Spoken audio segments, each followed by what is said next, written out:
Have you wondered how a paint spray gun works? So let me show you. This is basically this is like a huge magnet, right?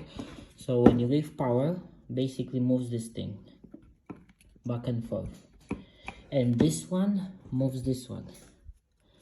This thing here with a spring, which internally has some kind of valves or whatever, and this is the one that produces the air to get the paint from your bucket to your wall or whatever. This right now it's frozen, it's stuck. That's why the spring doesn't go back, but basically the spring just makes it go back. Yeah, pretty simple if you think of it. Just basically a magnet and a spring with some valves. Let's see if I can clean this one and maybe put it back to work. But yeah, this is how a paint spray gun works.